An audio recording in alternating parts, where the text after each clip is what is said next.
More New Yorkers eligible for the COVID vaccine, including Catholic school teachers, but with 7 million people competing for time slots, signing up isn't always quick or easy. I'm Emily Druby, that's ahead. President Trump calling for calm, speaking publicly for the first time since the chaos at the Capitol erupted. I've never seen such anger as I see right now, and that's a terrible thing. Plus, there's a major push to ramp up vaccinations around the country as Moderna announces that their vaccine will protect you for up to a year. And the Easter season is fast approaching, the Holy See putting out some needed guidance on how to safely observe Ash Wednesday. The news starts right now.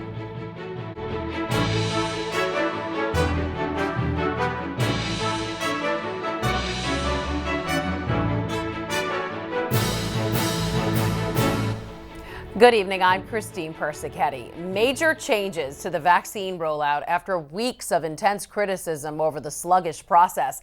But there is some good news for Catholic school teachers. They are now being included in the city's new expanded vaccination plan. Current News' Emily Druby reports from a vaccination site in Jamaica Hills. A steady stream of people heading into this Queens COVID vaccine hub as the list of those who could get shots dramatically expanded this week. People over 65 just added today, bumping that list up to 7 million people. It includes police officers, firefighters, and teachers. Initially, Catholic school teachers feared they wouldn't be included, but after strong requests from Catholic leaders in both the Diocese of Brooklyn and the Archdiocese of New York, they were. Many have already taken advantage. So it looks like this. Ashley Lance shows us the portal she used to sign up for her COVID vaccine. The St. Kevin's Catholic Academy teacher got her first shot Monday and is signed up for her second. I went right online to the vaccine hub, found my appointment and said, you know what? The sooner the better. For her, the process was easy because she signed up right away. But now that word has spread, others haven't been as lucky. She knows teachers who are waiting months for their slot. New York City has a portal for finding vaccination sites. You just add your zip code and local spots pop up. Now the trick is getting an appointment. Many places are booked up. The governor of New York urging patience as they open up more vaccination sites. John Santamaria, a teacher at Our Lady of the Snows Catholic Academy in Glen Oaks, booked an appointment in Queens after hitting a dead end closer to home. Sites out in Long Island haven't really been as friendly as the city ones, so I took what I was able to get, making sure I could do it immediately. Now he's having trouble booking a Long Island appointment for his mother. He's not the only one. Long Island, I was not able to find anything. St. Kevin's teacher Janet Campo also booked a Queens appointment after running into trouble on the island. She signed up her grandparents too. But that doesn't mean in-person teachers get the vaccine first. Right now, there's no system in place to make them a priority over teachers who are remote. It's just the honor system, many calling it unfair. People who are teaching remotely should not be getting the vaccine before people who are putting their lives on the line every day to come in and teach the kids. The governor raising concern that even with all of these people eligible, they're still only getting 300,000 doses a week from the federal government. In Jamaica Hills, Queens, Emily Druby, Currents News. The Trump administration is trying to speed up vaccination efforts, no longer holding back doses. The feds will now release all second doses of the vaccine that were initially reserved for people who had already had the first shot. They are also asking states to widen their distribution plan to include people 65 and older who are at high risk and others who are at high risk for serious illness. Officials are confident that when the time comes, they'll have enough doses in production to ensure a second shot for those that need it. The Department of Health and Human Services is agreeing with the president's orders, announcing today that they will be releasing their supply of the second dose of the COVID vaccine to each state. The order is part of a number of sweeping changes in vaccine rollout guidelines. It's time to move on to the next phase of the vaccination campaign, as we had planned to do when the data showed we could. Also among the changes, HHS is expanding the pool of people eligible to get vaccinated. They're also having states expand the channels where Americans can get the vaccine. Governor Andrew Cuomo talked about New York's COVID plan in his annual State of the State address, comparing the ongoing battle against the virus to war. We are at war, a war that began early last year when we were ambushed by the COVID virus, and a war that continues today. The artwork in this room reminds us that we have been at war before. It memorializes epic battles, the Revolution, the Civil War, World War I. It honors the unknown soldier, also reminding us today of our lost frontline heroes. And as our forebears before us, we will win this war, and we will be the stronger for it. Governor Cuomo then unveiled plans to jumpstart the state's economy in the wake of the pandemic. One way, he says, is to establish a rapid testing network to help businesses reopen. Here in New York City, Mayor Bill de Blasio gave his updates on vaccine efforts. Just yesterday in New York City, 26,528 doses given, 26,528 in one day. We are well on track for hitting our goal for this week of 175,000 vaccinations, and we're going to keep building every week from this point forward. It's going to grow and grow, and it's going to do so much good for New Yorkers and for ending this crisis. Mayor de Blasio is now declaring New Yorkers in Category 1B qualified for the shot. That's people who live and work in shelters and grocery stores. Brooklyn priest and NYPD chaplain Monsignor Robert Romano was among the first from New York's finest to get the vaccine. He spoke with Currents News about what it was like to receive the life-saving shot. They made more of it than it actually was. In fact, I joked to the doctor, who's a friend of mine. He's a police surgeon. And I said to him, just let me know when you're going to give me the shot. He says, it's over. They gave us a list of possible things that could happen. And really, the only thing that this morning I have is just a little bit of pain in my arm, but not even to make a big thing. Monsignor Romano will report back for his second shot in early February. If the Monsignor received the Moderna vaccine, it appears he'll be good for about a year. The company's chief medical officer says the shot should protect against the coronavirus for at least that long. Moderna is one of the 2 vaccines approved for use, along with Pfizer. The company says it'll test to see if adding a third dose, a boost, might extend that protection. 2 House Democrats have tested positive for coronavirus, and it appears they're blaming Republicans who weren't wearing masks during last week's lockdown at the Capitol. Congresswomen Bonnie Watson-Coleman of New Jersey and Pramila Jayapal of Washington announced their positive test results on Twitter this week. This after sheltering in place with other Congress members who they say refused to wear masks.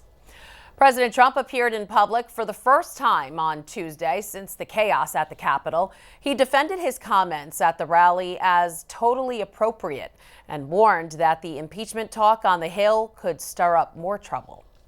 This impeachment is causing tremendous anger, and you're doing it, and it's really a terrible thing that they're doing. For Nancy Pelosi and Chuck Schumer to continue on this path, I think it's causing tremendous danger to our country, and it's causing tremendous anger. I want no violence. The president made the comments before heading to Alamo, Texas to inspect portions of the border wall. Meanwhile, the House set to vote Tuesday night to formally call on Vice President Mike Pence to invoke the 25th Amendment to force President Trump out of office. If he doesn't, Democrats say they'll move ahead with impeachment, holding a vote on Wednesday, charging the president with inciting violence against the government of the United States. FBI officials say they warned D.C. law enforcement about violent protests the day before the Capitol was breached last Wednesday. And now they're warning of potential violence in all 50 state capitals in the coming days. Amid the ongoing security concerns, the acting Homeland Security Secretary has resigned. Karen Kafa is in Washington with the latest. With the Capitol and the country still reeling from last week's violence, an internal FBI bulletin warns armed protests are being planned in Washington, D.C. and at all 50 state capitals in the days leading up to inauguration. The bulletin also says the FBI is tracking threats to harm President-elect Joe Biden, Vice President-elect Kamala Harris, and House Speaker Nancy Pelosi. They're saying this because they have intelligence that indicates this level of threat activity, and that is very concerning. Washington is under an emergency declaration through January 24th. The mayor urging people to stay away. the inauguration poses several unprecedented challenges that exceed the scope of our traditional planning processes. But in the midst of such heightened alert, Acting Homeland Security Secretary Chad Wolf has resigned. Wolf, who served in an acting capacity for 14 months, cited ongoing and meritless court rulings regarding the validity of my authority as acting secretary as the basis for his exit. FEMA Administrator Pete Gaynor will step into the role during these crucial days ahead. In Washington, I'm Karen Kafa.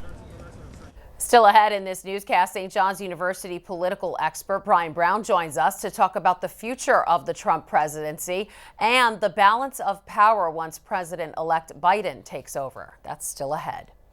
A federal judge has halted the executions of 2 more death row inmates after they contracted COVID-19.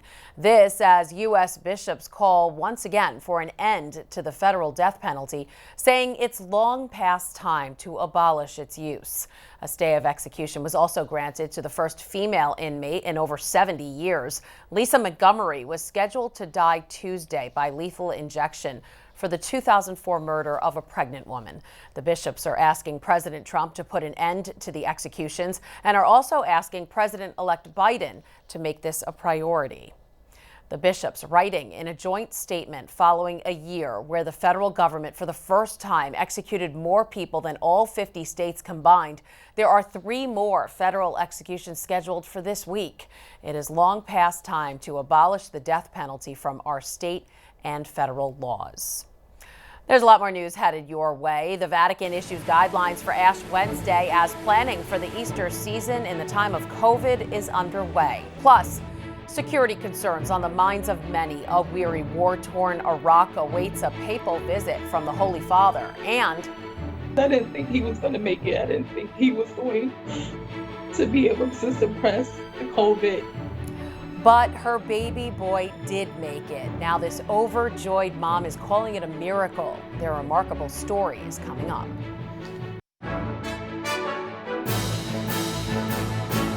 We're just a week away from a new administration, and President-elect Joe Biden is inheriting a divided country. This after last week's riots at the Capitol, and now talk of impeaching President Trump again. To continue the conversation, let's bring in Brian Brown, political science professor at St. John's University. And Brian, there's a lot of pressure being put on Vice President Mike Pence to invoke the 25th Amendment. But if that doesn't happen, Democrats want to impeach President Trump. Now, he only has a week left in office, so what's the point? The point is really accountability, and accountability matters. We are a nation of laws, and those that violate them should be held accountable, no matter what position or office they hold, a position of power. There really needs to be some institutional reform and fixes so what happened last week never, ever happens again. We did this after 9/11, we did this after Watergate, and we should do it now. We really need to make changes. Yeah, and the events of last week really show that rhetoric matters. What does President-elect Biden have to do to unite the country now? Well, first of all, he needs to remember, he is the president for all Americans. In particular, the 75 million Americans who voted for Donald Trump. Now, I think Joe Biden has demonstrated an ability to do that, and we saw that last week as the riot was still happening, where he called out President Trump for action. And most of his rhetoric we've seen, he tends to use religious symbolism. He tends to speak the language of conciliatory gestures. And he needs to remember that he's the president for everybody, his supporters, his critics, Democrats and Republicans. Well, Democrats now have the majority in both houses of Congress, so Biden may have an easier time getting his policies passed. What does this mean for the issues important to Catholics, like abortion and immigration? I think those issues, you'll probably see some executive orders or action taking place when it comes to that. But this super slim majority, it will help when it comes to getting his cabinet nominees through, but you still need 60 votes in the Senate to cut off debate. So I think what you're going to see Joe Biden do is really have a legislative agenda where he can bring some people from the other side of the aisle to get things done. Of course, the primary responsibility will be the pandemic and dealing with the economic effects of that. But I don't think you're going to see any drastic moves just yet. Okay, the Catholic Health Association released a list of priorities for the future president, including easier health care access for immigrants, improved distribution of the COVID-19 vaccine, senior services, among other things. Do you think the items on that list will get attention since Biden is a Catholic himself? I think they will, and not just for that reason, but because they affect so many Americans. COVID-19 has really kind of opened a lens to some real reform that we know is needed in the healthcare system. It's exposed healthcare disparities, racial disparities, socioeconomic disparities when it comes to how we treat sick people. And the Biden administration really needs to take a close look at this and begin to try to make that much needed healthcare reform. All right. What about the death penalty? We mentioned earlier in this newscast, U.S. bishops are calling on President-elect Biden to declare a moratorium on federal executions. Do you think this will be a priority of his administration? Well, I think this provides an opportunity not only find common ground with the bishops in the Catholic Church, but to really delineate himself from the Trump administration. Last year, for the first time ever, we saw the federal government execute more people than the states did. This is unprecedented. And there was a flurry of executions in the transition time between November and where we are now. Many states, I think it's 2/3 of states, have either abolished the death penalty or haven't executed someone in over a decade. This is really kind of where criminal justice reform is headed. And the Biden administration should take a close look at this. There will be critics and detractors, no doubt. But it's really, if you care about all life, at all stages of life, the death penalty is something we should explore. Okay, Brian Brown, political science professor at St. John's. We'll chat with you again next week on Inauguration Day. Looking forward to it. Thank you. Turning now to an important day for Catholics, the Vatican is making changes to the Ash Wednesday observance. Ahead of the February 17th Holy Day that starts the Easter season, the Holy See published details about how priests should distribute ashes. After blessing the ashes, clergy are to say the usual response while receiving ashes. Remember that you are dust, and to dust you shall return. But it will be said to the congregation as a whole beforehand. The priest should then clean their hands and put on a face mask before sprinkling the ashes on each person's head without saying anything. Pope Emeritus Benedict XVI is in line for the coronavirus vaccine. According to his personal secretary, Archbishop Georg Ganswein, the 93-year-old former pope will be vaccinated as soon as the doses become available. The city will begin vaccinating residents and employees against COVID-19 later this month. Over the weekend, Pope Francis announced that he also has an appointment to get vaccinated. In an interview with Italian media on Sunday, Pope Francis said he wasn't sure if his trip to Iraq in March will happen because of the pandemic. Even so, plans are moving forward to keep him safe while he's there. When the start of the Iraq War began in 2003, most countries withdrew their ambassadors from Baghdad. But even though the Vatican opposed the war on moral grounds, the nuncio at the time remained in the country as bombs rained down on the capital. Having lived this experience with them has helped them see that we don't leave because there is a war. We don't abandon them. The Church always offers solidarity. In March, the Pope will travel to Iraq in a show of solidarity. He'll visit Mosul, the city that was under ISIS control for more than a year. A possible challenge to the safety of the Pope's visit. If we are talking about risks, we should not go there. The authorities will do everything possible to make it a safe trip. I believe that, as has happened on other occasions, it will be the citizens themselves who will guarantee safety. It is something that goes beyond police deployment or political strategy. To those who think it would have been preferable to wait for a moment of greater stability in the country, Cardinal Filoni has a clear answer. We should not consider traveling to this country that little by little tries to find its path, only when the road is quiet without obstacles. It is contrary to all logic, especially the logic of the Christian Church. We are with the people. If the people suffer, we share the suffering with them. The Pope's presence in Iraq in March will also facilitate greater respect for religious minorities in that country. Still to come on Currents News. We're religious folks and we think that God played a hand in it.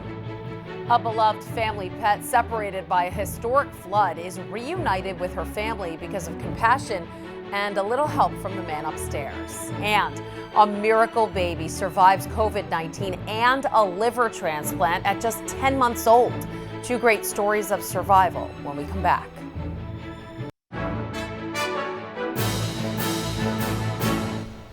Missing for 5 months after the devastating floods in Midland County, Michigan, Olive the cat has finally been reunited with her owners. On a cold winter day, Ashley Flood and her husband Jeremy heard a cat meowing outside for hours. After praying for guidance, the Michigan couple brought the tabby to the Humane Society, where they were able to get in contact with the owners. The tabby had been missing since the devastating floods hit Midland County in the spring of 2020. Finally now, the story of one mother who spent much of last year in the hospital with her baby as he was struggling to survive. Already fighting a rare liver disease, baby Kason was then diagnosed with COVID-19. His mom traveled across state lines to get him the best care possible. What happened next, she calls a miracle. CONOR White has their story. It's cold, huh? It didn't take long for Kason Darnelson to learn he likes ice pops and that he likes to learn. Memories made it home in between near endless visits to the hospital. Maybe like once a month, sometimes twice a month.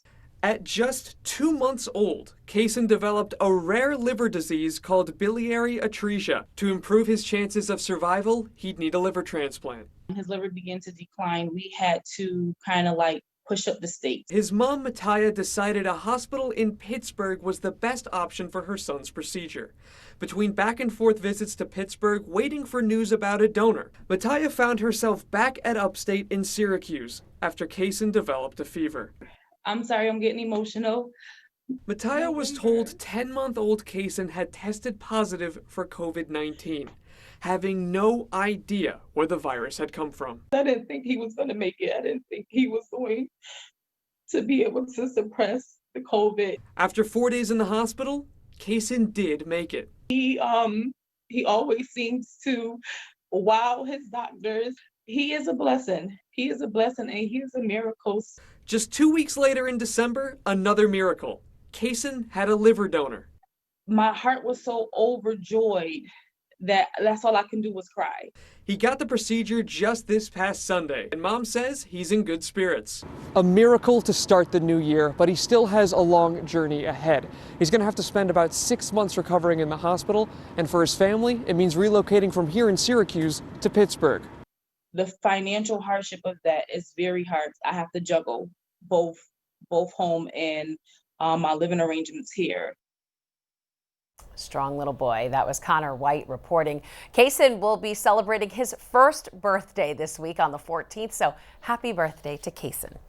And finally, a reminder to parents, the annual Tablet Christmas Art Contest is ending soon. Students in grades 1st through 12th in Brooklyn and Queens are invited to express their faith through art with the theme, Keep Christ in Christmas. So if your child is interested, they can send their artwork to the tablet.org/2020 art contest. Remember, this is a digital art contest, so no physical artwork will be accepted at the Tablet's office. One more thing.